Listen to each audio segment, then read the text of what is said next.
are now tuning into Respectfully with Miss Pretty Young Thing. I'm your girl PYT, and let's get into it. So, we've already covered as much as we possibly could of Surviving 305, and we are going to continue to episode 11 now. Remember, I'm playing catch up. We got to make it all the way to the season 2 finale, okay? So, if you don't know what Surviving 305 is, please do me a favor and follow, subscribe, like everything that has to do with Lamaj Co-Productions, okay? Add him on YouTube to watch some of his videos. Go ahead and add him on Instagram. Be a part of his chain so that you can get the updates on when the videos are gonna come out, sneak peeks, etc. And also, make sure that you watch this video into its entirety because we are talking about Surviving 305 Season 2, Episode 11, okay? So episode 11 was definitely a dope episode. It was a lot happening. We're going to, of course, break it down.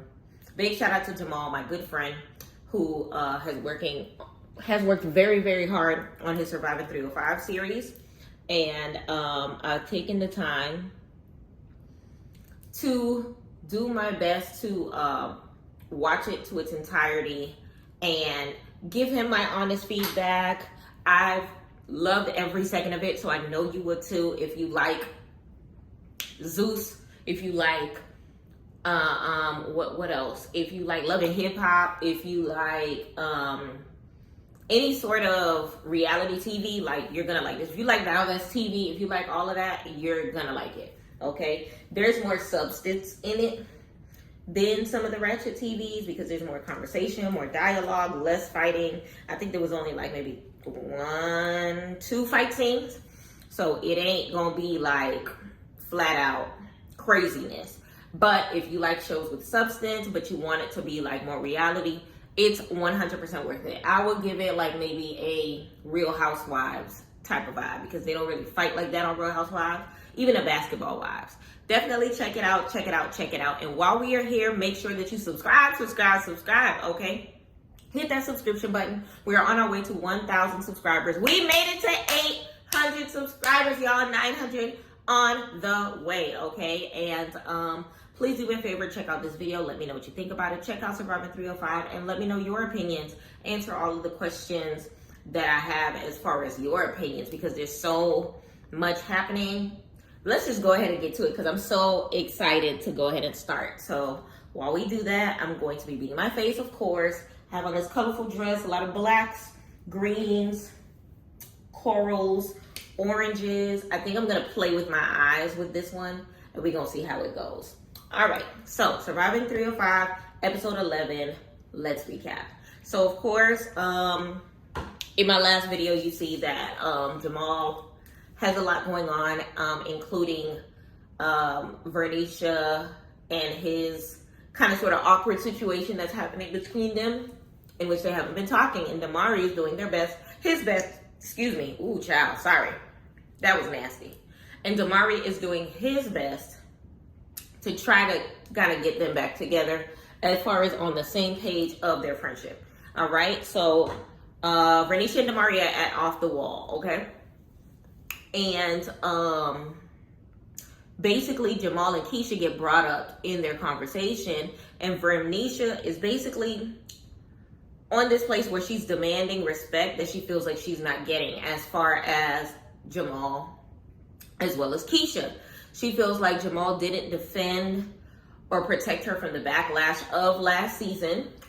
Now, remember, I've said before that I feel like Vernisha should have did a better job as far as protecting her peace, being better by her friends, collecting the narrative together between her and Ahmad and things of that nature. And I feel like it caused a lot of backlash when it came to her as well as the Surviving 305 fans. And I feel like it makes sense for her to feel like bothered, but because this is her first time doing TV, this is her first time doing reality show, you don't expect her to be 100% ready for all of the backlash that comes with people's opinions. And when I tell you people's opinions could come sharp like a knife, okay, so I get it. You know, have been a live streamer for 4 years now. It's a lot of people that love Miss Pretty Young Thing. It's a lot of people that don't like Miss Pretty Young Thing. And the people that don't like Miss Pretty Young Thing don't even know why they don't like Miss Pretty Young Thing. Vernisha, at least they got a reason for you, okay? But I understand, but then at the same time, baby, Jamal can't control other people's emotions towards what you do. Your actions, you know, your choices, your demeanor, you chose your fate when it comes to how the people feel about you. Those were your choices, those are your actions. Like, I get what she meant when the season finale of season 1 came, and she was like, oh, I was just doing it for the to be my story. It was more of a storyline with her and Ahmad and whatever, and her kind of like leading it on. But she feel like the only reason why people don't like her is because of how she acted during that storyline, which I guess that storyline may have been presented by Jamal, so she's blaming Jamal. Just like reality TV, they blaming production instead of themselves. Listen, you said yes. You activated. You could have presented something else to the table, something that you wanted to be more of your storyline. Did you choose to, present something else that you could have made your storyline? No, you didn't. Okay? No, you didn't. Because why did Ahmad get less backlash than you? Because he had a whole nother storyline going on. So he had his substance when it came to his workouts, his fitness, him throwing his party. Like, there were other things happening in the world of Ahmad. But when it came to your season, your part of the season, I think what would have threw the fans off to having so much to say about you would have been Catalog B Boutique. And when it came to Catalog B Boutique, the boutique wasn't boutiquing. So it's like, it led to more negative feedback than positive feedback because there was nothing to kind of sort of seesaw the negative, if that makes sense. You can't blame Jamal for that. You really can't. So, basically what she was saying is, the fans were coming at her crazy. It's on YouTube, so it was the commentary of the YouTube that had her feeling some type of way. And apparently she clapped back at somebody and Jamal lost a subscriber. Maybe many, I don't know.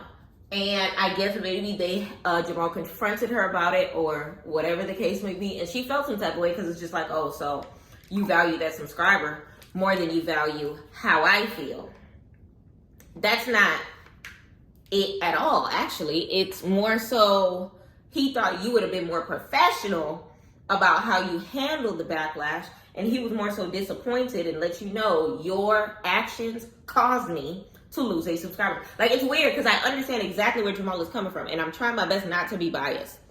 But then at the same token, I understand why Vernisha's emotions are in a bunch, and it's easily understandable from, the point of view of a person who is going through it, for one, and for two, has never been on, like, this type of playing field when it comes to, social media, influencership, reality TV, YouTube stardom, all of that all wrapped up in one. So it's like people really not liking Vernisha over, in her opinion, a made-up storyline.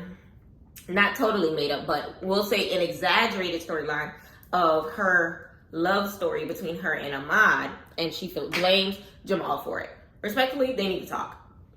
They need to talk ASAP because I feel like they have so much to hash out, and I feel like Jamal would understand where it is that she's coming from, and they can be able to agree to disagree. So hopefully that be the case. We will find out soon enough. Okay. So that being said, they end up panning out to Jamal's house. His dad is home, so we know that his dad was suffering from a life-threatening disease, and he was bedridden at the hospital for a very, very, very, very, very long time, and he has sepsis, and he's finally home. So happy for Jamal. I was praying I was praying, okay? So I'm happy to see, that he has since regained his strength since episode 10, and he's able to go home. Jamal is still doing the home repairs, of course. It's been a long time battle with him and this house, or whatever the case may be. And hopefully he wins this battle, child. So, he's still removing all of the old, appliances and trying to, modernize the house. I think, he had to take out all the ACs and gut out the kitchen, and so much happening. Definitely kudos to you, because, child, I would have took it room by room, and that would have been just like a 5-year project altogether. We're going to tackle one room a year until this house looked brand new, or whatever the case may be, because I wouldn't have been able to do it all by myself, baby. So, he was trying to still be mindful of his father's attachment when it came to some of the things. When your parents hand you down something and they expect you to treat it exactly how they gave it to you, as if it's still theirs. Trust me, I understand. Because, short story, not so long story. One of my cars, I've been through 4 cars in my life. All right. And one of them was a hand-me-down of my mother's car. Okay. It was a Toyota. And my parents gave it to me because one of my cars, long story, but I ain't have it no more. We'll do a story time on that another time. But I ended up getting gifted a car by my mother. So they signed over the title, all that good stuff. I drove it to work and back and all that good stuff. And my mom mentioned something about the paint job, as if she wanted me to protect the paint job and not get it done. And I'm just like, but I'm not really a fan of this color. What if I wanted to change it? And she was just like, you better not, blah, blah, blah, blah, blah. And I mentioned changing out the radio because the radio was older, and she was just like, don't be ruining the inside of the car. And it was just one of those things where it was just like, ma'am, this is not your car anymore. You know that, right? This is the PYT mobile and not the PYT mama mobile, right? So you can't just be sitting here trying to tell me what to do with my car. The title is in my name. Okay, so I understand what he is going through, and I definitely see, how parents can be so attached and want the best for you while simultaneously hoping that you appreciate what they gave you without wanting to change it.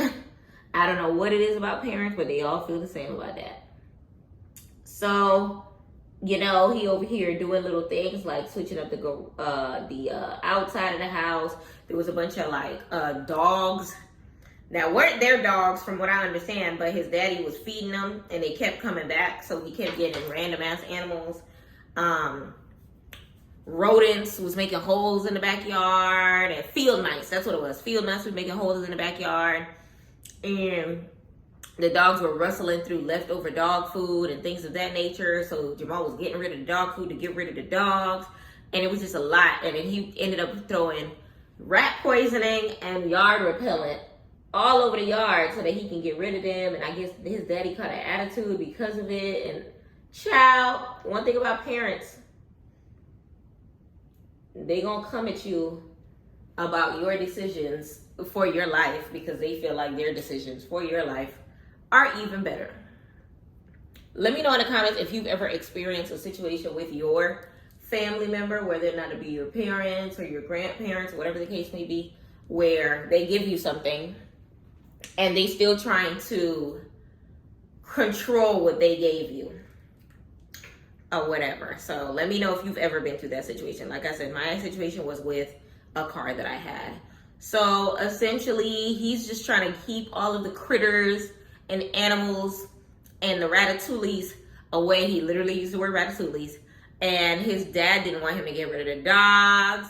So Jamal said that he was probably going to be out of the house, within 3 months, because he was not about to negotiate having a bunch of dogs that ain't even his dogs just chilling out in the yard. And respectfully, Daddy, you gonna have to back up off them decisions, because who trying to buy dog food for dogs that they don't even own?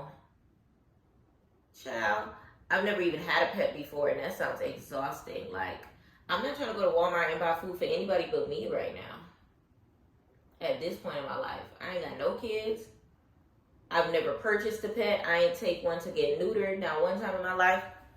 So it's like I ain't got no adoption papers, no shop papers for any of these dogs. I didn't name any of these dogs. I didn't purchase any of these dogs. I don't understand how you want me to take full responsibility for animals that are not mine. So Jamal said he was proceeding with the changes regardless, or if his dad started acting difficult, he was going to be out. You already know. I know he was exaggerating. Like, he's not going to be out. His dad's going to have to compromise. Because at the end of the day, he's going to have to let go of his baby, a.k.a. that house. All right. So from there, we head over to Nick Nack's house. I didn't realize until the scene started that we have never been to Nick Nack's house. One thing about Nick Nack, he is definitely a private person. I was so nosy looking up in that house. I thought we was about to see his man that he always talking about. I was ready to see what type of furniture he had, because he gives me bougie vibes. So I was ready. He gives me Miramar. He gives me Coral Springs vibes. Okay, because he got money. He living large. Okay, so we get over to Nick Nack's house. So Blue ends up coming over, and this is actually Blue's first time at the house. Now, when she first came in, y'all know what my opinion was. I thought she was going to tell him that she was pregnant. I was waiting for it. I was waiting for it. Because her pregnancy cravings have been retarded since the last season. So I expected, an announcement to be made to him or whatever, because she's already told Jamal about the situation. And she hadn't told anybody else in the cast. I'm assuming Vernisha knows because that's her friend. But did she tell him? I have no idea. So, that being said, pause. Hi! I want to see your hair. Come in the box.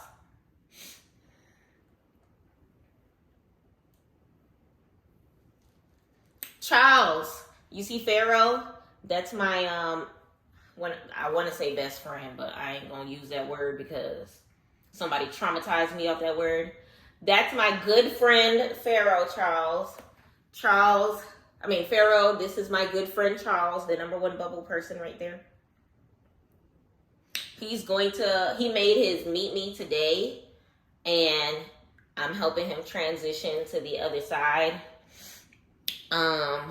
His other meet me wasn't working, so we had to make a whole nother situation. So we're gonna see how it's working. He was keeping me company yesterday on where were we yesterday? TikTok. And if I have time to tonight, we finna be live on Bigo. But more than likely, I'm gonna just save that for tomorrow and just spend my day on Meet Me today, because yeah, I need to hit my 80K, and I want to bring back my people and get Cartwheel Cartel back together. Can't call it. I'm about to start my stream. I want to see your hair. Jump in the box real quick before you start your stream.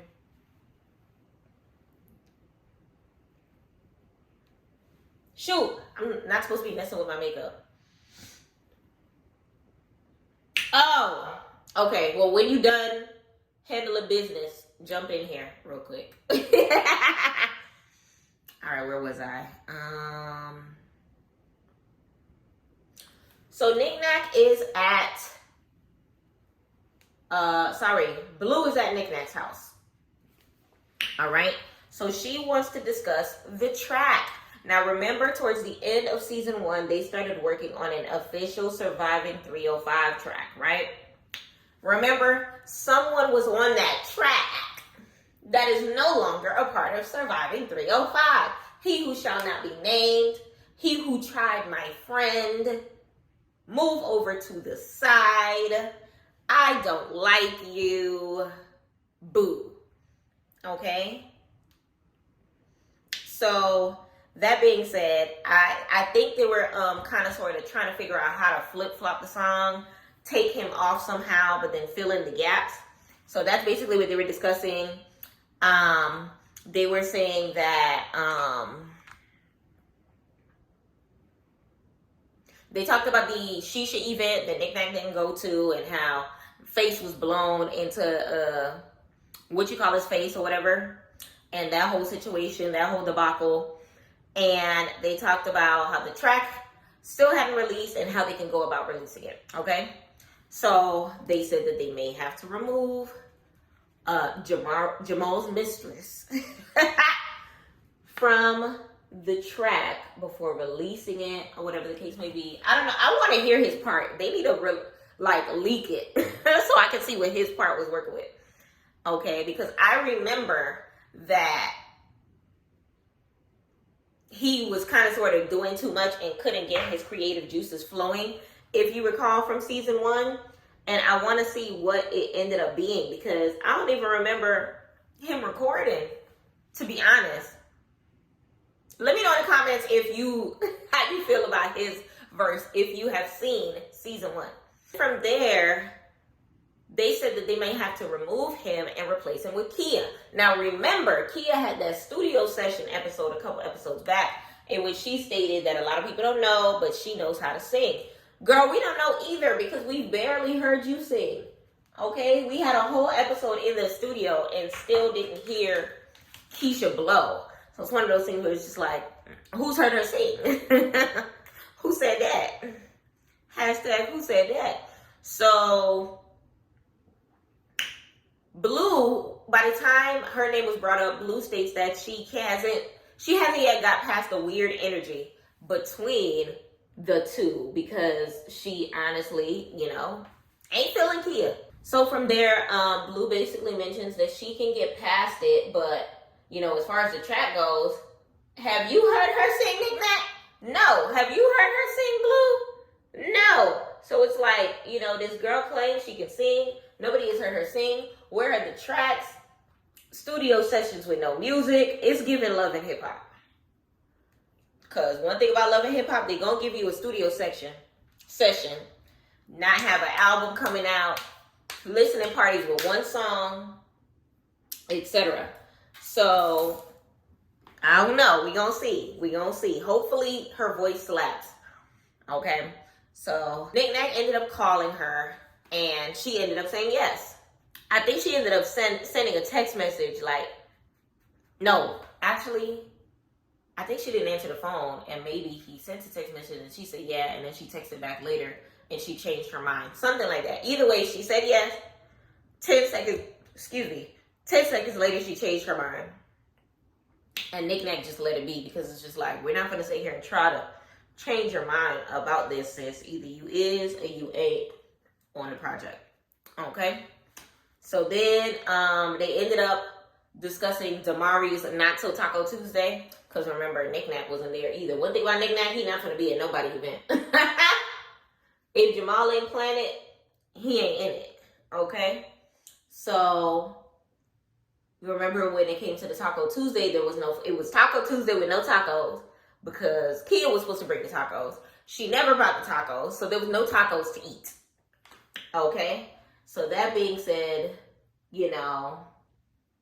that was a cackle that Blue and him had together. I was literally on the edge of my seat waiting for her to tell him, because in my head, Blue's going to tell everybody little by little, started with Jamal, that, she is with child.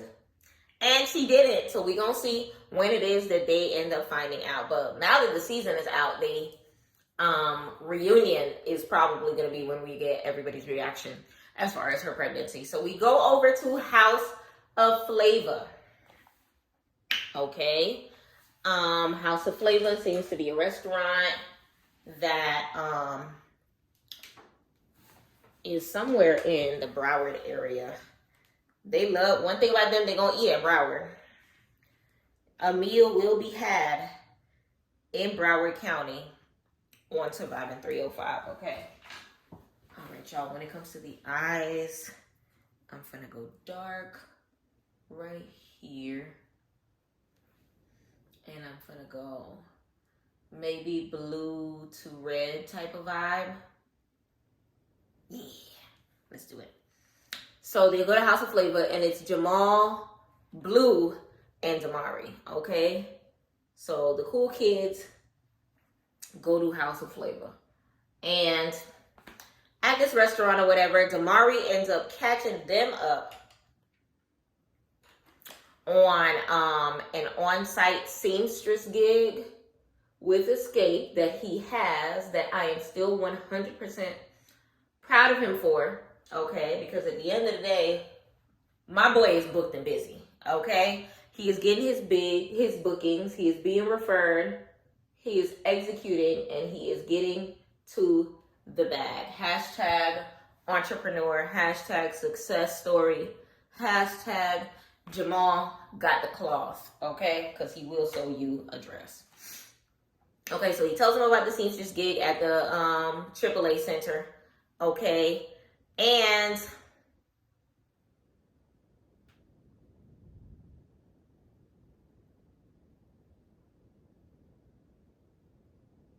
he tells them about Secret Society weekend event that he was a part of.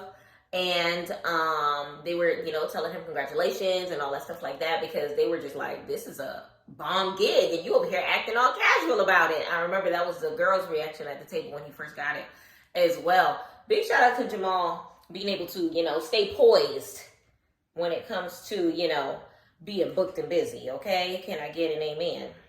All right. So then Damari ends up bringing up his link up with Vernisha, okay? So we already know that him and Vernisha end up having a sit down. Jamal's name, got brought up at the table. And Vernisha basically said, I feel like Jamal owe me an apology. And it's just like, it's always interesting when you haven't done somebody wrong and they feel like you owe them an apology. Because it's just like, girl, what he did like that you feel like he owes you an apology. Like, you're in your feelings about things that he said, but you've literally played tit for tat about it. Therefore, you've low-key gotten your revenge on your emotions, but you want him to apologize? Like, I don't get it. Like, it doesn't make any sense to me. But, to each his own. Okay. I'm about to put on this eyeshadow concealer. So yeah, that he's basically saying, her side of the story to Jamal so that Jamal can understand where Vernisha's coming from, so that they can figure out where we can meet in the middle.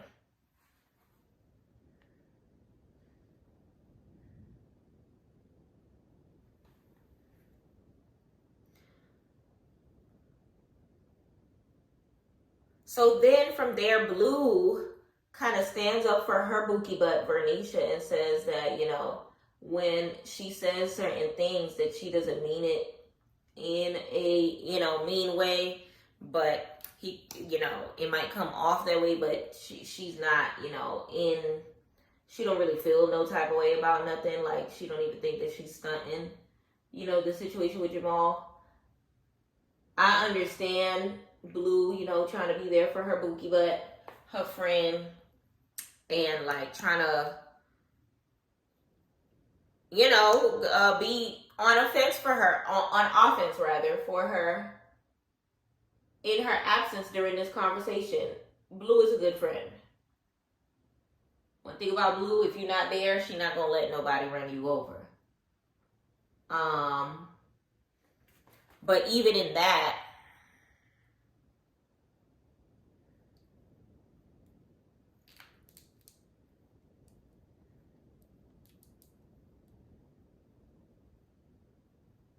Damari feels otherwise, that like she really did feel some type of way because he just had the conversation with her. And Damari says that he can notice that Jamal's like mood shifts just off the sound of Vernisha's name. So it's one of those things where they really need to have a conversation, because this type of behavior can continue. These like mood switches, like, they can't continuously be a thing.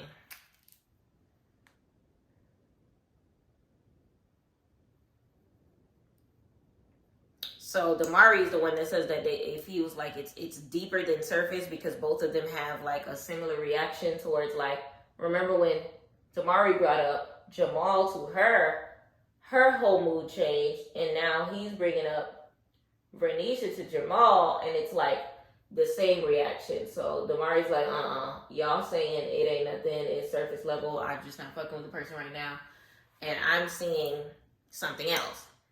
So we gonna see. Let me know in the comments if you feel like, you know, whatever's happening with their friendship can be recovered, okay? This doesn't have as much coverage as I would like it to, so I'm gonna use my ELF Hydrating Camo Concealer. Y'all, all of these products are on my Amazon storefront. Talk to me nice.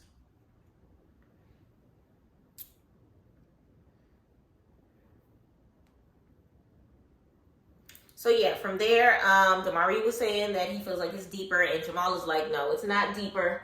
I'm just simply watching my energy and who I keep around me. I felt that. Because at the end of the day, if somebody brings you bad energy, bad vibes, you don't want them constantly in your face. Especially, you know, if you feel like they're not being a friend to you or they're wishing the worst to you. And in circumstances like this, Jamal is not purposefully coming for Vernisha, but she is purposefully sending for him. And that's not fair. And then from there, he kind of sort of started giving examples. He said she's simply, you know, refusing to promote Survivor 305 because she had like some of the branding and things of that nature. Something about she didn't like how her makeup looked, and she blamed Jamal. And Jamal was just like, girl, you looked in the mirror before you came to this photo shoot, so why are you blaming me? You looked in the mirror before you left your house. You looked in the mirror, you peeled your mirror down. You looked in the mirror in the bathroom when you washed your hands.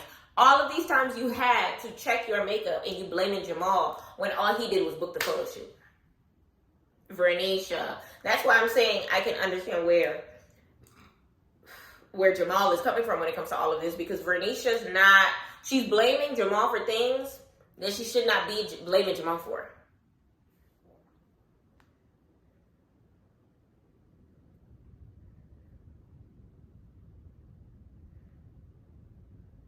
So after that happened, she ended up sending Jamal I'm sending you a 4-page letter, and I close it with a key. She sent Jamal a 4-page letter in her feelings about how she feels like he is trying to sabotage her. And it was like, what is Vernisha's sign? Because it was a little extra. It was just like, girl, what you talk about?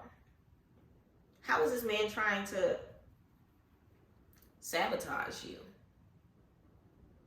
Are you sure that's the word that you wanted to use? I don't know. She was in her feelings nonetheless. I'm going to use my finger to grab hold of this blue, because this blue is not grasping. Firmly grasp it. Should I put the pink on the outside or the inside?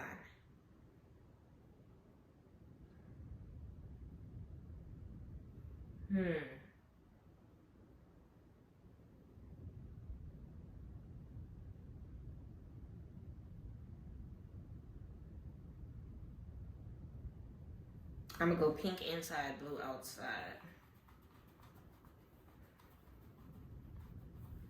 Pink inside, blue outside. Blue for blue. We going with gender reveal colors for blue. But we gonna do mostly blue because we want a girl. I mean, we gonna do mostly blue because her name is Blue.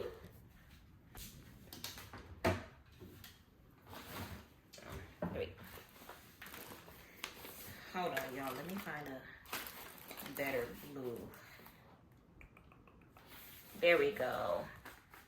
Because this other one is not understanding the assignment. All right. Let me see what this blue is giving. Woo! There we go. What's this called? Feel Good Blue. I feel good. All right, so we're gonna do pink and blue for blue. There we go, okay? So basically, yeah, Vernisha, I'm not understanding. I'm not understanding. You need to make it make sense for me because I'm not understanding. So Damari is realizing there's more to the story, like I said before. And Jamal simply feels like she is not, producing and excelling and, doing her big one when it comes to surviving 305. And, there's really nothing else to say about that because where's the lie? Like, she barely showing up to the show. Her energy is off. When she talking to Jamal, she talking to him sideways. Ooh, dramatic. I like it. And it's just too much.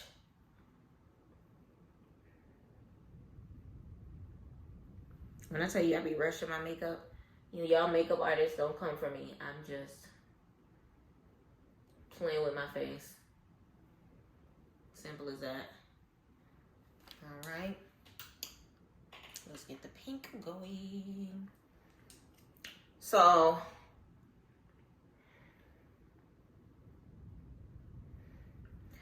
when it comes to that, Blue basically reminded Jamal, like, that's the same thing y'all said about me, but y'all didn't, come at me crazy like that. And, I can get where Blue is coming from because people did come at her, including myself. I said, I want to see more of Blue. I want to see, her storyline. I want to get to know her more, especially after I heard her rap. It was just like, girl, you got talent. I'm trying to see more of it.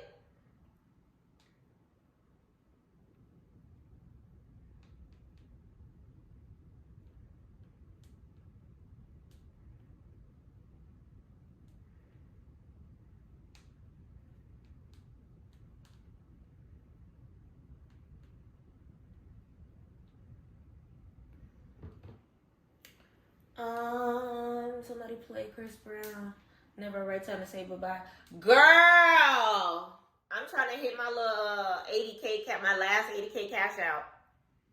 There's never a right time to say goodbye. Once I'm done, hit the 80K, I'm not streaming on this side anymore. I'm gonna just box hop, check people out, tell them to add where to add me on, and that's it. That is it, girl. That is it. How are you doing? Do you have a Meet Me? Are you going to be on Meet Me or are you going to be somewhere else?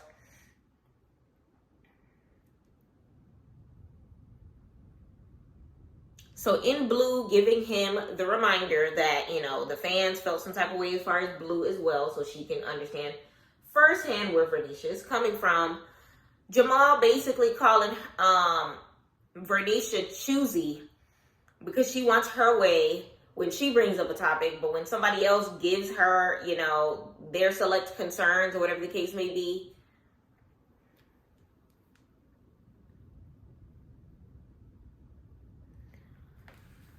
she's not paying them any attention. Like, it's one of those things where, like, if I bring something to the table, it got 100% of my attention, but if you bring something to the table, I ain't paying you never no mind. And that's not what a friend does. So I understand Jamal not wanting to pay her no mind because it's just like, he wanted Surviving 305 to be a success story for all of them. And if Vernisha don't want to bring nothing to the table, then get from my table, respectfully. Hey, y'all. Whoever's requested a box, I'm not letting anybody in the box right now because I'm recording for YouTube. As soon as I'm done, we gonna, talk a little bit, and then I'm moving over to Meet Me for the rest of the night. So then they end up mentioning the fact that they hadn't seen Ahmad either, and that, what happened to them regular schmegular workouts, and that he been missing, in action when it comes to their circumstances as well. I didn't mix this side enough, y'all. I'm mixing two different pinks together to try to come up with the pink that's on this dress. Let me know how you feel about it. I'm about to clean in a second because I actually like it. It's giving gender reveal. Congratulations, Blue, once again. So then, so they mentioned Ahmad. Where the heck is he at? He did mention on the last time that he was there that, he's thinking about moving to Houston. So I'm thinking if there is a season 3, Ahmad will probably not be a part of it because his heart is not there right now. He's going through, you know, some things when it comes to business and, you know, clients and clienting the way that they used to, which I understand. Being certified personal trainer myself, I do know that when it comes to that form of business, it has its ups and its downs, especially summertime. Summertime, everybody get their body together in the wintertime, and in the summer they want to go outside and be everywhere, and then they come back to you in the fall. So summer be hard. Winter, sometimes people get infatuated with holidays and so many things going on or whatever the case may be, and they don't have time, and then they come back to you fat in January. So I understand. They also brought up the fact that Vernisha wanted to do the holiday toy drive, and Jamal brought up, she has good ideas, but where's the execution? The execution is not executing. She also proposed to feed the homeless situation, which once again, the execution was not executed. So, you know, Jamal's arguments are there as far as like, Vernisha, I want you to be a part of this. You have stuff to bring to the table, but one, I can't be close to you because you be bringing mess to my life.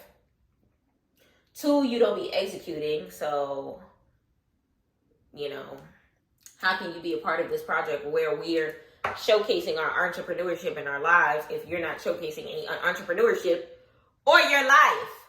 Okay? So the episode ends up stopping around there, and it goes into the next time on Surviving 305, which I think next is going to be the season finale, or the episodes leading one episode leading up to the season finale. So I'm super excited about that. I haven't watched it yet. We're gonna get into that. Basically, it's about to be a fight outside the club.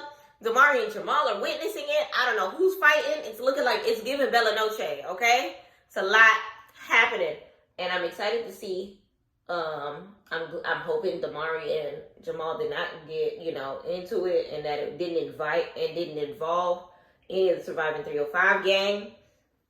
But I guess we have to wait and see when we see the episode, okay? So this episode definitely had way more dialogue. I'm glad that Damari is the type of person to not want to see his friends fumble or fight. So he's doing his very best to kind of sort of bring everybody together. Can we get it together? Hey, get it together. Hey, what's that on our beat? Oh, he is doing his very best to make sure that he gets the Surviving 305 family together and kind of sort of just, you know, let's do what we got to do. Let's do what we got to do. Let's do what we got to do. And that shows his character. I've been saying this from the very beginning, like the first episode that I see him, that I like him. Like, you can see his character glowing in him. He has a petty side, so don't F with him, okay? But if he gets to know you and he feels like his, you know, who he is meshes with you, it's like this. And honestly, I love Damari for that. This season is coming to an end, but I'm loving like the energy of it. Like I said, it is, you know, about mental health awareness and, you know, them going through their notions in life. I feel like almost all of them are going through like some sort of a career change or some sort of shift, with Blue being pregnant, Jamal being part-time entrepreneur, part-time 9 to 5, with, you know, the declining health of his father, with a home shift. Ahmad may be moving to a whole nother city. Damari, you know, have his 9 to 5 going on while he's doing the party promoting. Vernisha going to nursing school. Like, everyone has a shift. Keisha got a man. Kia, now she goes to the studio. Well, her shift is now she a main cast member. But yeah, like, I feel like everybody has something going on that, you know, brings something to the table. So I'm really excited to see, you know, how that's going to continue. They left us on a cliffhanger when it comes to that fight. I really want to know what happened at Bella Noche, but I guess we'll have to wait and see. So that being said, let me know in the comments how y'all feel about this friendship between Vernisha and Jamal. Should Jamal continue to be Vernisha's friend? Do y'all see Vernisha being a part of Surviving 305 Season 3? I really want to see Vernisha do her thing. I want to see her finish nursing school. I want to see her bring back Catalog Me Boutique when she's in a position in her life where she feels like she can 100% dive back into entrepreneurship and take it 100% serious, because I feel like we haven't seen that side of her before. We've seen her playing with the idea, but we haven't seen full throttle. Like, I don't even know what that logo looked like. I feel like by the time I started getting into Surviving 305 is after she, you know, stopped doing Catalog Me Boutique. So I actually looked it up so I could see what kind of clothes they had when I was binge watching season 1. When I seen it wasn't there, I was like, hold on. Where is the catalog? And how are you supposed to catalog me without the catalog? So hopefully, you know, she stays with the fam and we kind of sort of get to see more of her and see, you know, her thrive and excel. Like, I'm going to keep saying this until the gender reveal happens. I want Blue to have a girl. I said what I said. Girl me. ASAP. Okay?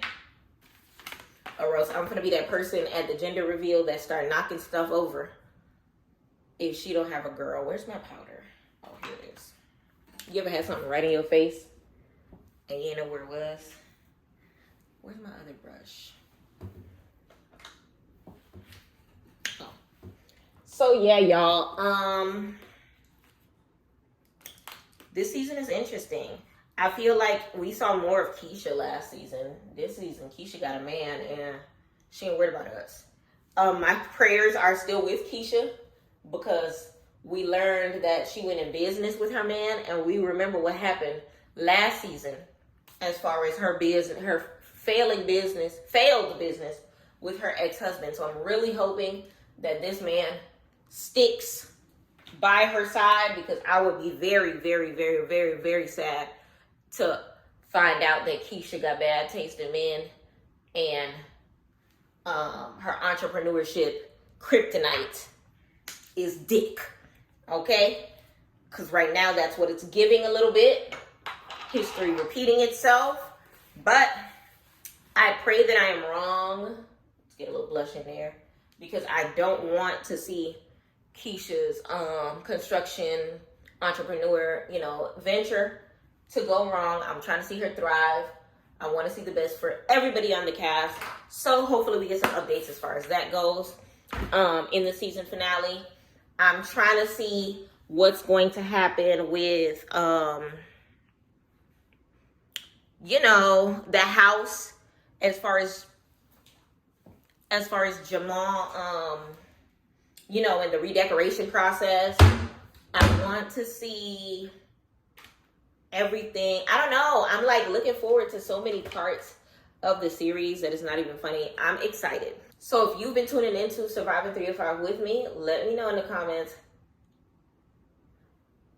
what you are looking forward to when it comes to this season finale. What your favorite parts have been in regards to the season. And let me know what you're rating it on a scale of 1 to 10. I feel like this season has been amazing, and I give Jamal full respect for being able to go through what he's going through and stay the boss that he is on the production aspect, on the creativity aspect, on the Mr. Independent aspect, you know, being able to hold his emotions and do what he got to do.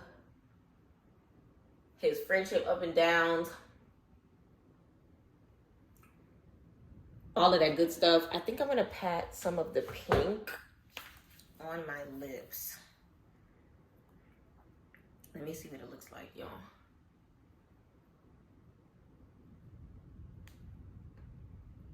This is the pink on my eyes that I'm dabbing on my lips. Okay. Talk to me nice. So I am extremely excited to see, what's going to happen in the next episode, because you already know we're going to have a sit down. Oh, the hair looking fried. We're going to have a sit down between Vernisha and Jamal. I'm hoping that it is productive, but I don't know. Vernisha gives me hard-headed vibes. She gives me sweetheart. There we go. She gives me sweetheart, but if I don't have my way, get out my face vibes at the same time. So I don't know if she's actually going to hear Jamal out, or if she's just going to be like, okay, like, I don't care, get out my face. Like, she gives me hard-headed vibes, like, all the time when it comes to, like, I feel how I feel. You're not going to change my mind about it. So we're going to see, how we're going to continue this season when it comes to Vernisha, okay? Let me know in the comments how you feel that talk is going to go. Let me know in the comments if you feel like Kia can blow. Listen, I want her to jump on this track. I want them to replace the mistress. Okay, I want them to release this song and thrive. I still be listening to knick-knack music. These hoes ain't take me. Hoes can't take me. These hoes can't. Listen. That song is a part of my regular playlist, okay? Y'all can't tell me these hoes can't take me.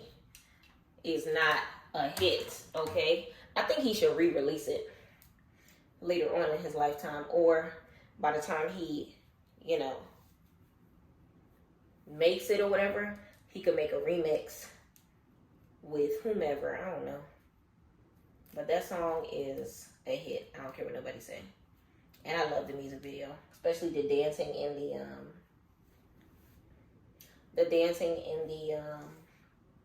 boxing rink. I love that scene. That scene is everything. What else, y'all? But yeah, I don't want Keisha to get got. Like, I'm so worried about that. I'm loving seeing Blue's soft side this season. I'm really loving it. Let me know how you feel about getting to see Blue more this season, because I know our biggest critique of her last season was show more of yourself. Like, we don't know nothing about you except the fact that you do music, but where the music at? So we got to hear her rap towards the end of last season, and hearing her story this season about falling out of love of her job and feeling stagnant and literally leaving her job cold turkey. Okay.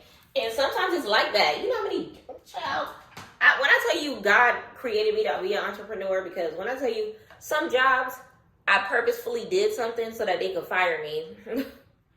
And other jobs, I just stopped showing up. Because it's just one of those things where it's just like, I'm not talking corporate type jobs. I'm talking about back in the day when I was in my prime, my early 20s. Like, I stopped showing up to Victoria's Secret. I stopped showing up to Forever 21. That was, I think Forever 21 I was 19 and Victoria's Secret I was 20. Listen, you're not gonna work me like a dog. Have me at the mall till about God knows what time, because of the semi-annual sale. You're not gonna have me folding old ass drawers because ladies want to return them. And Victoria's Secret, I don't know if they still like that, but they let you return things no matter how old they are, no matter how used they are. If you don't get this bra out of my face that you wore for 3 years straight, telling me that it didn't fit properly and that you want a refund, sis, move. So I get feeling stagnant and not feeling like, you like feeling like your job is holding you back from greatness. So I definitely hope that the greatness is on the way when it comes to Blue's story in this season and the season to come, okay? Okay, let's go ahead and put on this eyeliner. Get into it. All right, let's put these lashes on.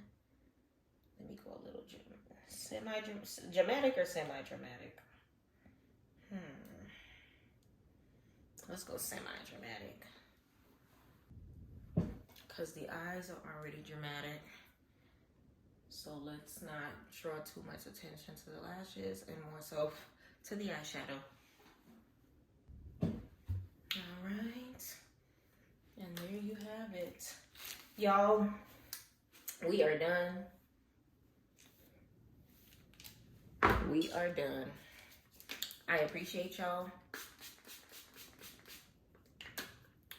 for sticking by me while we divulge into episode 11 of Surviving 305 Season 2. The beat is done. We got the gender reveal colors on behalf of Baby Blue, pink in the front because we're team girl, baby. Okay? Let me know in the comments what you feel like the gender is, okay? Spam the comments with either a girl emoji or a boy emoji, a pink heart or a blue heart, something telling me that you are choosing, okay? You picking a side, okay? Big shout out to Jamal once again. Big shout out to all of the members of Surviving 305. Please, please, please subscribe to his channel. As you subscribe to mine, go ahead and like this video. Hit the comments with all your commentary, all your notes, or any of your, questions towards me or Jamal when it comes to the Surviving 305 series, okay? I like this beat. This beat eats, okay? I appreciate y'all for staying tuned. And it's a wrap, y'all. It's time for me to go, do my thing. I need to go find somebody's son to go buy me a meal looking this good. Until next time, y'all. Thank y'all for watching PYT TV respectfully.